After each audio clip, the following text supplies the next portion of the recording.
У фондах літаратурнага музея за гады існавання назапасілася шмат партрэтаў пісьменнікаў, якія перадавалі самі мастакі або ўладальнікі. Вырашана было стварыць часовую экспазіцыю. Малавядома, як выглядалі Семён Полацкі ці Кірыла Тураўскі. Апошняга выявіў Георгій Паплаўскі. А за партрэты Францыска Скаарыны і Міколы Гусоўскага узяўся мастак, які сам быў паэтам.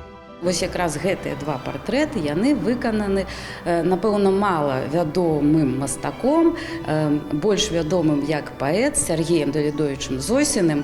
І цікава тое, што ёсць такая думка, што калі мастак піша партрэт, любы партрэт, не абавязкова аўтапартрэт, то ён у нечым паўтарае нейкія свае рысы і свой унутраны стан. Некаторыя мастакі, калі перадавалі партрэты, то дзяліліся ўспамінамі, як ім пазіравалі класікі. Так Васіль Быкаў, са слоў Міхаіла Будавея, вельмі саромеўся і не хацеў пазіраваць. Максім Танк Мікалаем Гуціевым выяўлены па-вясковаму проста, а Іван Шамякін пазіраваў з унукам, які быццам трымае свайго дзеда, каб той не збег.